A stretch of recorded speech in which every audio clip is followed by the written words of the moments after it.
Hello, everybody. Welcome to Popcorn Planet. I am Andy Signor, and it's time to review Robert Downey Jr.'s Dolittle. The embargo just lifted. The film opens this Friday, and usually when a film embargo is so close to the release, that's usually a bad sign. Also, when a film is dumped in January with such a big star and seemingly huge budget, it also seems a little odd that they would save it for January, traditionally a dumping ground for movie studios.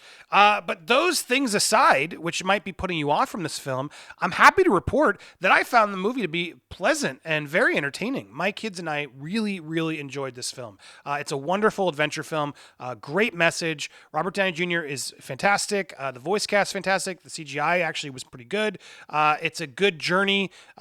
My kids laughed a bunch. I laughed a bunch. It's a perfect family adventure film that I know we all were hoping, my kids and I, that we will see another chapter to. Let's talk about the film. Because, again, I was pleasantly surprised. I really went in with these expectations of, they don't want us to talk about it till Friday, and, it's coming out in January. This must be a stinker for Universal. Look, it is a family film, but I think it's a really wonderful family film. I think it's really well done. The film opens with an animation where we meet Dolittle through a cartoon sort of title sequences, and we meet his wife, who he meets and falls in love with. And she's the adventurer, and he's the doctor, and they team up to go on missions and journeys, and he stays back for a mission, and then tragedy happens, and we see that he's lost his wife in a shipwreck, in a mission that she went off to go do. It's a pretty heavy open that I didn't expect, and sets the tone for the rest of the movie, because when the movie starts and we meet Dolittle, he's just completely out of it. He's like Christian Bale in Dark Knight Returns.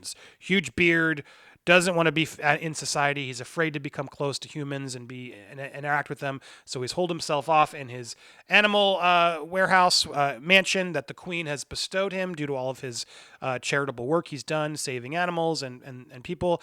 And so he's there, a shell of a man, heartbroken and devastated. And it starts really that heavy. And so the film is about him getting back out there and not giving up on life and going on another journey and doing it for his wife and helping others, and so much beautiful stuff about animals and talking to them and saving them. It never feels, like it's hitting you over the head, like, this is be good. I mean, of course, but just, saving animals and how important that is and treating them with respect and all that. It's a really powerful message. And it hit me and my kids and most of the audience. They were very involved. But the film is there. He meets a boy, is out hunting with his father or uncle, and they keep telling him to shoot the ducks, and he doesn't want to, and he tries to pretend, and he accidentally hits a squirrel, and the squirrel's hit, and the squirrel is dying, and he doesn't know what to do. He's running around trying to find something, and the uncle thinks he's crazy. He, of course, happens to run upon Dolittle's now vine-covered, cobwebbed big mansion. So the kid stumbles upon in there and begs his help, and helping this stray animal finally gets something into Dolittle, along with another message that sort of helps him go on this journey that he must do. And this boy then wants to be his apprentice, and Dolittle doesn't really want him to be, and the story unfolds from there. We get to meet a lot of animal characters as they go on this mission, and some really touching scenes, but it's a really stellar voice cast. We have Emma Thompson as the parrot, Rami Malek as Chi-Chi the gorilla, Craig Ferguson, Octavia Spencer is great, Ray Fiennes shows up, Tom Holland is the dog. I didn't even recognize him until I realized he was in the movie. I couldn't remember who he was. Kumail Nanjiani gives a really funny performance as an ostrich, Selena Gomez as a giraffe, John Cena, it plays a great polar bear, Marion Cotillard, a fox, a lot of really fun roles and cameos, and Robert Downey Jr. himself plays Dolittle well. It's great. He gives it a much different accent. It feels like a new character he's trying to do, but there's definitely a little Sherlock Holmes to it. It's definitely more of like a family-driven Sherlock Holmes with animals, but different. It's a different character. He's a veterinarian, and he doesn't get all. It's not the same. It's just tonally it feels a little bit like that because he's British. But overall, I really liked The Voyage of Doctor Dolittle. I would have preferred that title. It feels like they just.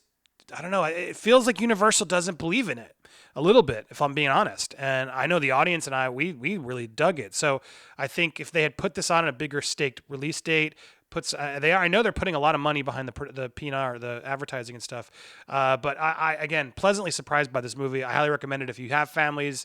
If you have a family and you want to go see something fun this weekend, I think your kids will love it. My kids 7 and 10, they already declared it their favorite of the year. Made them laugh. It was touching. It was adventurous. They were on the edge of their seat.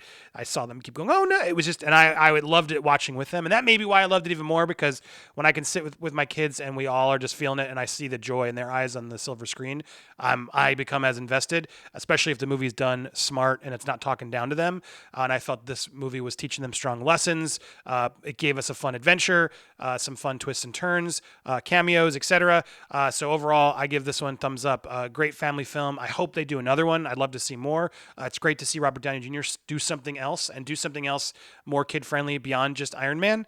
So I support this. And again, bravo Stephen Gaghan, coming from Traffic and Syriana to now doing Dolittle. Interesting take, but I think that's where, some of the heart and stuff came from. You could tell there was a really strong storyteller behind it. So again, I liked it. Surprise, surprise. Will it be best of the year? We'll see. Got a whole year's left of movies, but I do think definitely up there, a strong family film. I guess family films have done well in January. Maybe I'm overthinking it. Paddington 2 was another great example. That was a wonderful family film. Maybe they're trying to take that slot. So don't go in biased like I did. The film was a pleasant surprise, and again, like I said, especially if you have a family, take them to the multiplex this weekend. Check out Dolittle. Go support Robert Downey Jr. And enjoy. Coming back with lots more videos this week, so please subscribe if you haven't already. Hit that join button if you want to support the channel for exclusive uploads as well. And I'll be here live Thursday for another Nerd Wars and Hugging the Cactus coming soon. A lot of you asking. Lots in store, so make sure to subscribe. Thanks for watching, everybody. Bye.